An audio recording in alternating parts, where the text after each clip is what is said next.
today we have Life is Relationship, that was the title. Generally, one way to see the development of Krishnamurti's teachings, as he used to do it didactically in his talks, is that he starts sort of from the world, as it were, the social, the external, but then brings it, like we were saying yesterday, home. He's moving it closer and closer and closer. And relationship is somehow the next step. From the world looks like it's out there. We said we are the world, but it looks like something out there with which we are in continuous discussion and dialogue.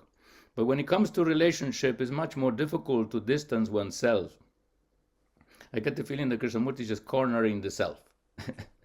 It's just sort of, I make my excuses. The people there are doing this. And then he says, all right, bring it home. How do you relate? And then he says, oh, it's me. So then I am at the center of the topic. Immediately, I cannot separate myself from relationship. I am in relationship. I am exposed in relationship. Relationship is what I do, where I exist. Now, these three words of the title for today of Life is Relationship, three little words, easily written, typed on a screen, put on a paper, said in words. But I think sometimes I just have the feeling that they really do represent a great depth of understanding. And somehow even I feel my mind doesn't quite grasp the full extent of those three words. Life, I mean, do I even understand that one? Is relationship. And relationship, therefore, he brings it again. I am therefore not separate from life. I'm not separate from relationship. And he added, usually, nothing exists or can exist in isolation. No isolation. And yet, that is what we experience. Somewhere there is already a dialectic, isn't it, in our life, between relationship, being in contact, knowing that our being as human beings is dependent on it, we're intrinsically rooted in relationship, shapes us and we shape it. There is this back and forth, the non-separateness of our own existence. And yet, what we experience oftentimes is precisely the isolation in which apparently we cannot exist. So right there I see, I don't know if you see it also, a challenge. If we are in relationship, we're not isolated. And we exist. But if the isolation, loneliness creeps in, as it does so often, and we have to look at that, then do I exist? Is there life? I feel that is dramatic. Again, maybe that's the Spanish tendency to dramatize everything. But the sense of that is the tragedy of life. We're facing the tragedy of mankind, that either we are in a relationship, we love, or we are not. The pursuit that we have this self-centered movement, which is inherently isolating. So we're going to go a little bit into that. That is one of the major issues that as human beings we naturally face. I think I'm talking fairly generally, but I think if we were to pause a little bit and look at our own lives and see the trail of relationship, we would see that in operation, of the love and the breakdown and the isolation. So what does it mean to relate? And if that is life, then what is our responsibility to that life? The quality of our relationship is the quality of our life. As simple as that? Or am I overextending it? Now, as you know, Krishnamurti used to sort of make a little breakdown of relationship by its objects. So he would mention typically 3 or 4 things, like relationship with nature, relationship with things, relationship with people, and relationship with ideas. Now that's already quite a panorama to look at, right? I think that pretty much relationship with nature, we can see where it's at. There's always been our struggle as biological entities. Somehow nature is our enemy. We've been fighting it. We're born from it. Is our mother. Without it, we would not exist. Look at it. Relationship. We bring bread by nature. What does nature in fact mean? It means that which nurtures, which gives birth to. Natura naturans is that which existing gives birth.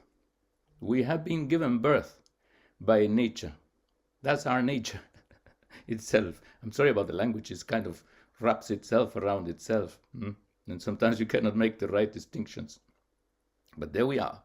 Nature as the ground of our very biological being.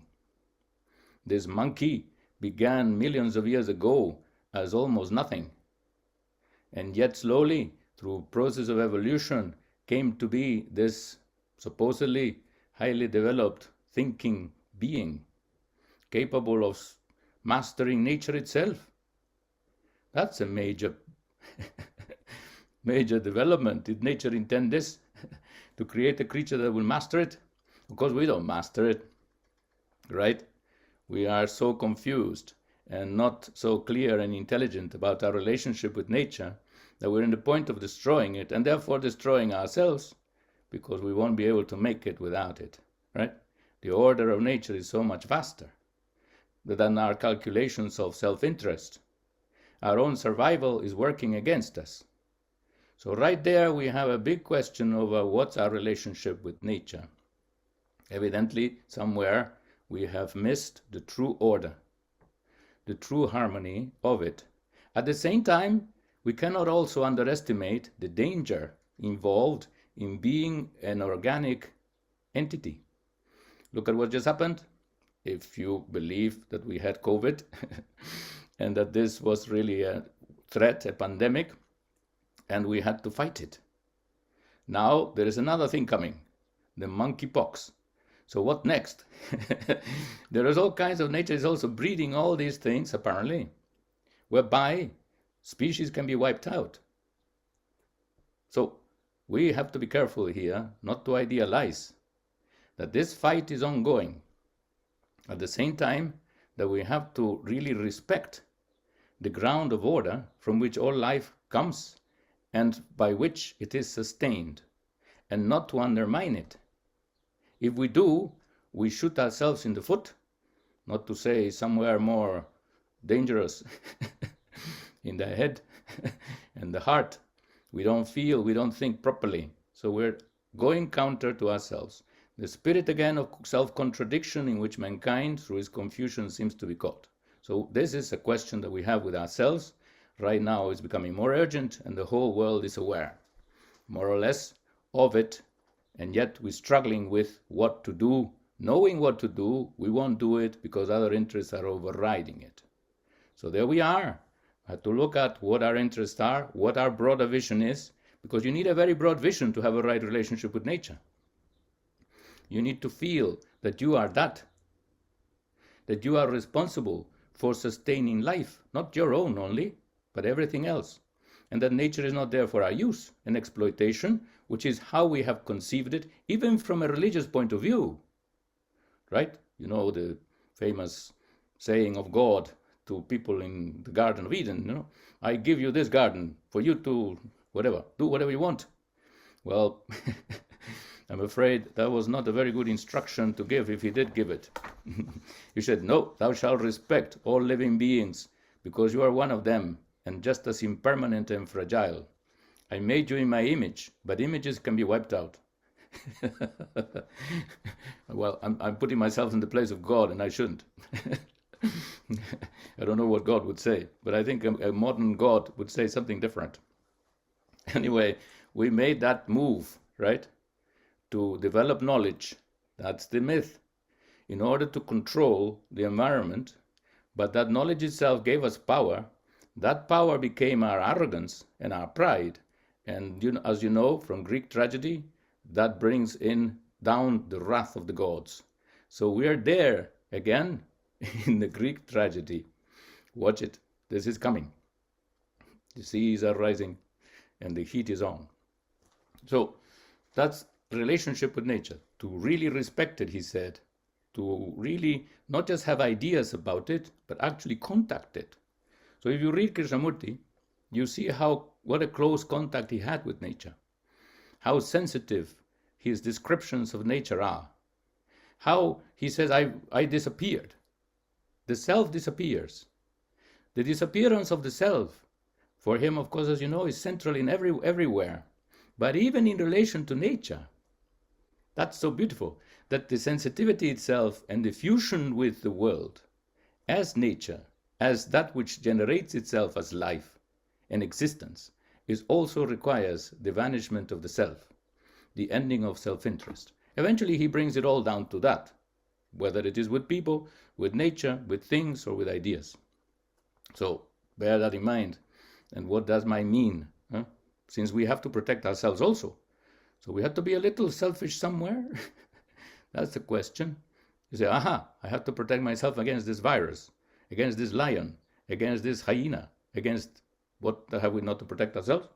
And yet you must protect the lion against you. Look what we're doing, right? Killing lions for sport. That was one horrible development of history. You see it in the Mesopotamian kings. When you go to the museum, there you see them shooting the lion. And when you look at those bas reliefs, right, those carvings on stone, what is the beautiful thing there? Is the lion, is the horse, is the animal. And yet that beauty was insufficient to keep those kings from shooting those arrows. We override the real value of things as beauty, as the expression of creation for the sake of our power. When I go into the museums and if they have a Mesopotamian section, I get a bit in a panic because of that sense of power overriding the value and beauty of life. So power is a dangerous thing when it comes to relationship with nature. And yet we need to have it in order to protect ourselves from all kinds of things. So you see balance here, careful what we do with our power. And there I see it already from ancient times in terms of killing was the way to show your power, to demonstrate your greatness. And that was its own mistake. Right? So that's one thing. Things, relationship with things. We live in a world of things, right? This is a material world with matter. We are matter. We're also objects. We depend. We eat every day. We have bookshelves full of knowledge. Matter even can hold knowledge. Look at that. And even beauty of some kind. So we live with objects. We need objects. We are moving matter. Look at this. What are we busy with most of our lives? And society is busy with moving matter, transforming matter from one place to the next. The industry, everything is a material, not everything. Most of it is a material process. Even information is a material process in terms of something that's stored in some material basis and then is transmitted through, again, energy or material waves. Well, if you call it matter, these waves, electromagnetic waves, that's not really quite, it's a bit shady there. But information is transmitted and held somewhere. Our brains, material. Thought, says Kay, is matter. Boy, what is not matter? A friend of mine used to make a joke. He said, what is matter? What is mind? Never matter. What is matter? Never mind. That doesn't matter, right? So, matter and mind. But Kay extends the field of materialism in a way, hard thing to say about him, in terms of bringing matter to the brain and to the movement of thought itself. The world of things is the world of thought for him. He calls that reality. So we live in reality. in the world of things. Reality, based on the Latin res, meaning thing. So the word etymologically points to thing. Our relationship with things has also to do with thought. But watch, because we need things to support ourselves, to feel safe, food, clothes, shelter, and now we have other levels of necessity, like employment, like heavy, all kinds of industry or kinds of production. I was just in Amsterdam today, because I give the course on Krishnamurti live there on the weekends, and I was coming in the tram. Amsterdam has all these trams. So coming in the tram and just looking out at the streets, which is now beginning to be flooded with tourists. And what do you see? Shop after shop after shop. Cafe, restaurant, coffee shop, cafe, restaurant, this, that, the other. Things, the exchange of things, the pursuit of things, and the sensations that things provide. So what's our relationship with things? There is need and there is greed. That the sense of the more is also part and parcel of our relationship to thing, and that maybe that's a factor of distortion, that we find it hard to draw the line as to where it is enough. When do I have what I need and I can let go of the more? Or is the more a necessity of our endemic insecurity, our sense of impermanence? I seek security through my possessions, through having a bigger house, having more money, and so on, right? We seek security, which seems natural. But is this the way of security? The possession, the more. I once saw a little nature program. Nature teaches us a lot if we watch. And it was these cruel naturalists. I thought they did a cruel experiment on a seagull. Of all creatures, they made a big wooden egg, exactly the same as the seagull's egg, but larger and wooden, and put it next to the nest of the seagull. And the seagull abandoned her real egg and went for the bigger one.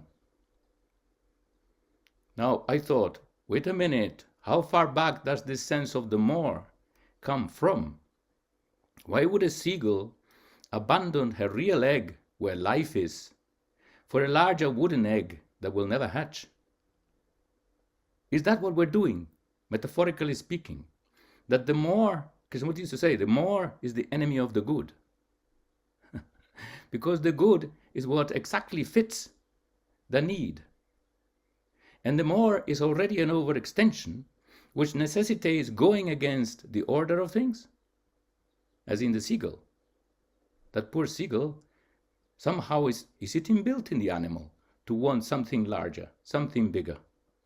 I left, that question has been hanging in my head, as to why we have this continuous drive for the more, which is the whole thing of progress, which is the whole thing of our Western civilization, which is now in jeopardy because of that very excess of desire, which is undermining is met by the limited resources of the planet itself, so that we cannot go on the more and the more and the more.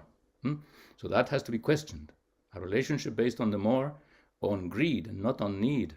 And using things, why do we use things? Because we need them? Or because we want to become someone? Right? Things also have status attached. It has to do with my value as a person. We measure our values according to our possessions. So is that a measure of our worth?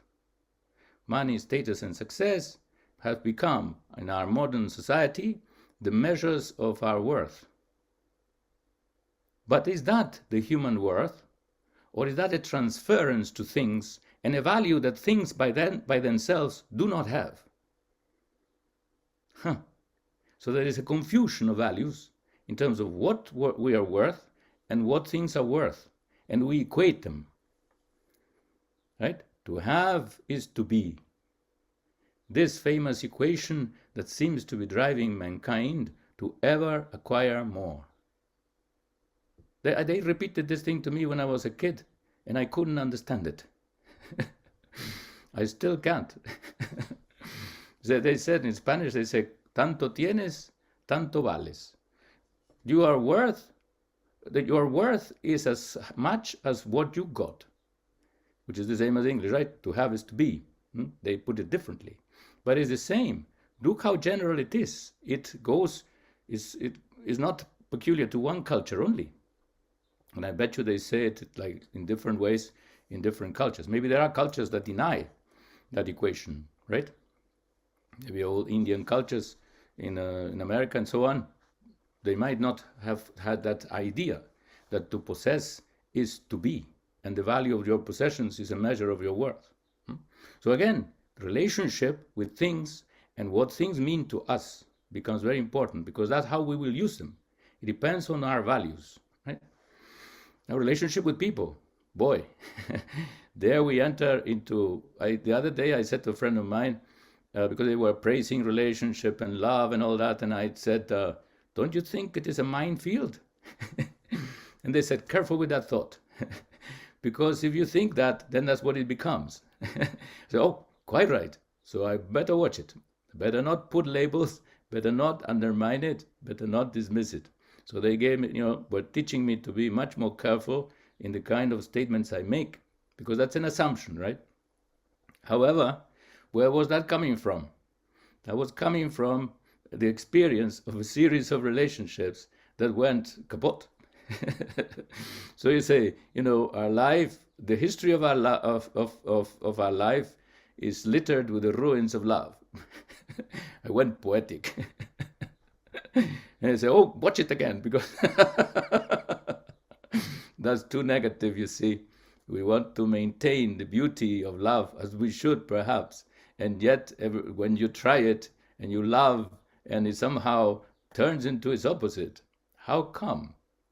Until you become very skeptical, or some of us become skeptical at certain points, though not giving up on relationship, but not becoming cynical, right? Then you can become cynical. That's a danger. So watch it. But at the same time saying, well, there are serious issues here. Why is it that love, so beautiful in its beginning, so enfolding and warm, so free from any friction, so, it's like liberates you from your narrow little self, and you feel expanded, expansive, beauty is immediate, and you don't feel even your own old burdens of your preoccupations and personality glitches. It's like a balm of order and harmony and liberation, by all means. But apparently it only lasts 2 years, according to some calculations. So by the end of 2 years, the pink cloud begins to dissolve. And then what? Well, then the personality frictions begin to arise. Then they start to make kind of adjustments. Then one personality tries to change the other and end up in a kind of conflict. There is dependence, there is attachment, there is possession, there is friction, and all that. And it can easily degenerate into incompatibilities, frictions, conflicts, and more violence. So the love turns into its opposite. Krishnamurti says, love has no opposite. So, all right, but our experience would suggest that there is a kind of development from what we think love is, such that the opposite comes about. So how come is that? So when Kay looks at love, he says, let's look at what love is not. Maybe we made mistaken assumptions as to what love is, and that's why it was not love even in the beginning. Is that correct? Otherwise, the opposite would not result if there was truly love. So there's a big question mark hanging over personal relationship, intimate relationship, in terms of what love means. And how come it easily seems to, well, after a time, it takes some time for it to develop. So it's also time. Kay says time comes into the fragmentation and breakdown of relationship, because we build images of each other. This is his diagnosis. Is it that simple? I ask myself. How come my relationship breaks down with my wife? Is it that I built an image about her and she built an image about me? And those images are not compatible? What is the image?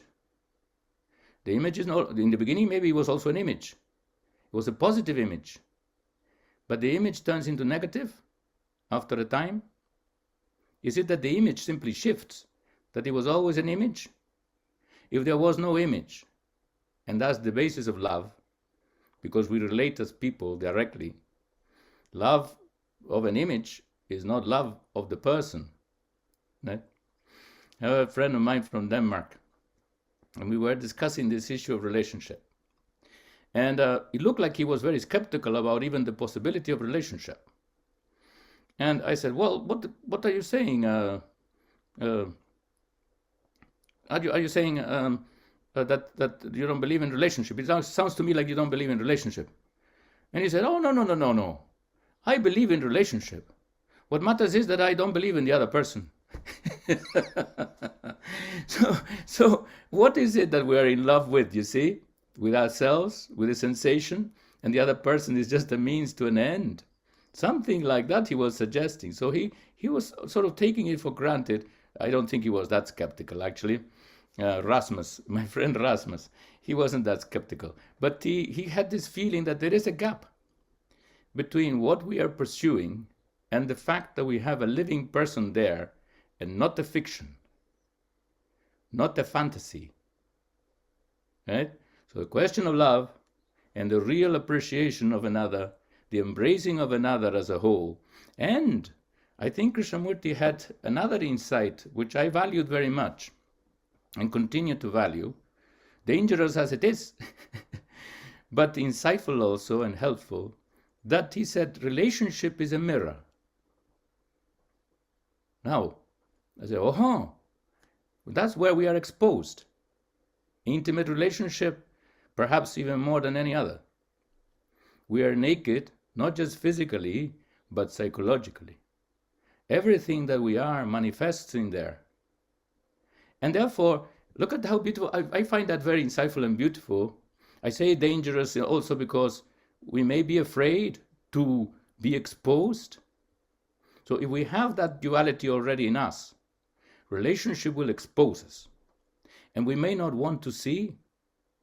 But if we don't want to see, then we cannot really have a relationship, because relationship is its nature to expose us. So the love has to go so far that I'm willing to be exposed. Not by the other, but to expose myself, as inevitably it takes place in relationship.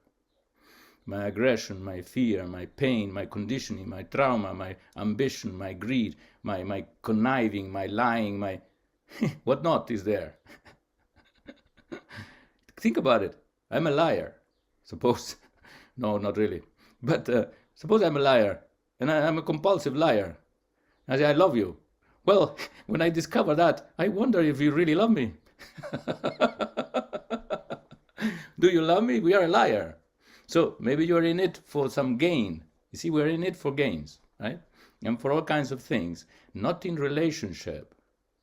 There's always a means to an end.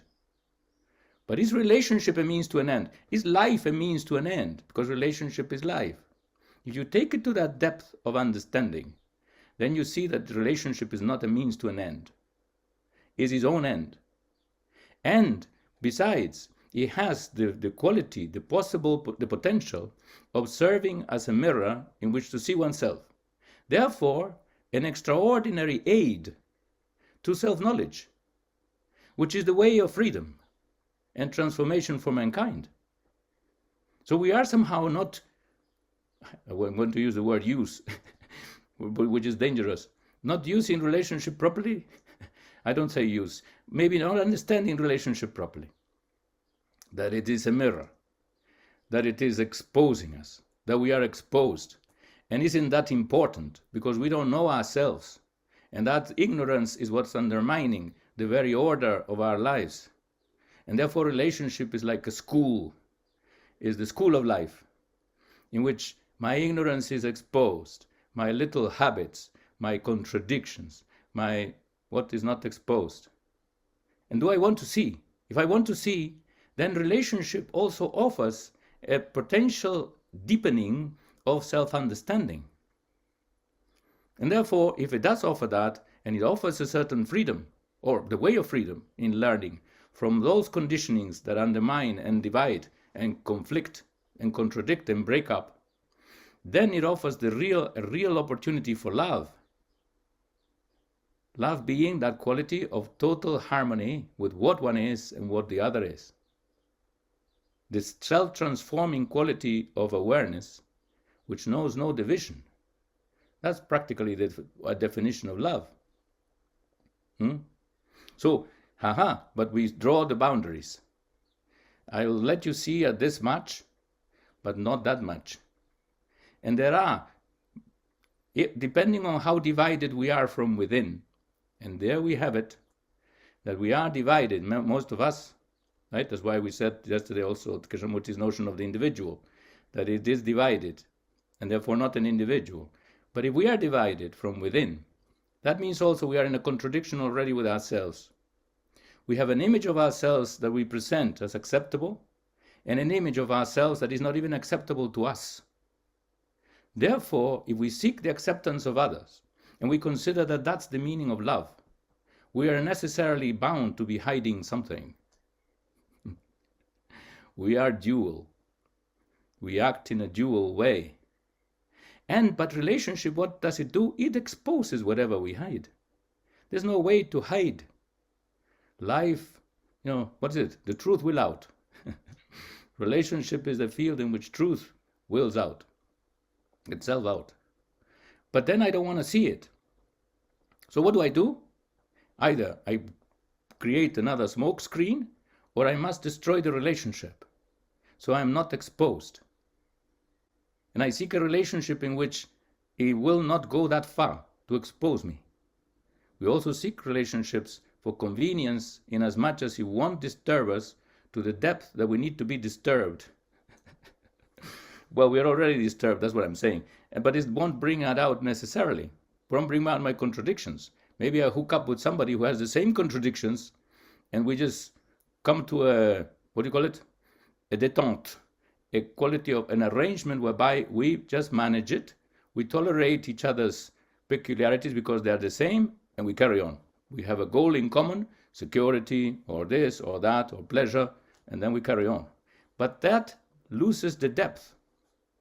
My feeling is that if relationship is not taken as that mirror in which self-understanding can be deepened, then after those 2 years is likely to collapse. This is the way, I feel, perhaps to give relationship depth. Because then what does that mean? It means that we are together in a much deeper and wider enterprise of transformation, of wholeness. The love of romance has its place, has its beauty, its energy, sexually too, and all that, the companionship and all that. But there is a depth to relationship because it's like life wants to fulfill itself. Life wants to flower, and love may be the flower of love, of life and relationship.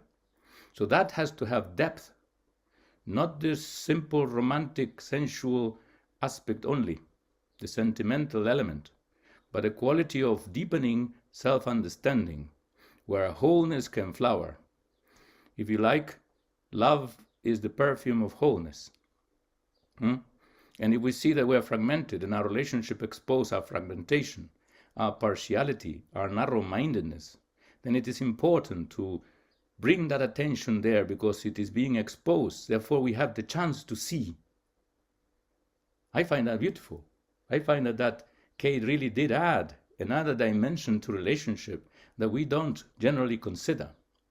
And I think that has the potential to give depth to relationship, to love. Now, life is relationship. Nothing exists in isolation.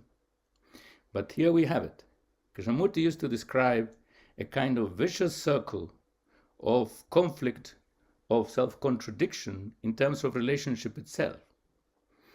We are, for example, afraid of loneliness. What is loneliness? So the question of loneliness, I used to think, why does Krishnamurti talk about loneliness so much? It's a little fleeting feeling. It hits you once in a while. Maybe while you're at a party which you don't connect with anyone. Maybe when you're at home in the family when there's conflict and there's no way of bridging the gap. Maybe when just by yourself and you don't feel that you belong in the world. There's so many ways of feeling alone, of being alone in a crowd. Doesn't matter how much noise they make, you don't feel connected. Loneliness as this awareness of one's isolation, of one's lack of relationship. That's a tremendous thing. So loneliness itself is pointing to that fact of our lack of relationship. So that's when I began to think, so it is not a fleeting feeling only. It has depth to it. It is revealing something of the essence of the psychological structure. And therefore it's very important to pay attention to loneliness. But what happens when we feel alone? We are afraid. It feels like pain. It feels like we're about to be annulled. If you're alone, you're not connected, and you feel you are not about not to exist. So intrinsic to the sense of loneliness is the sense that relationship is what supports you in your being. And when you're alone, you are nothing.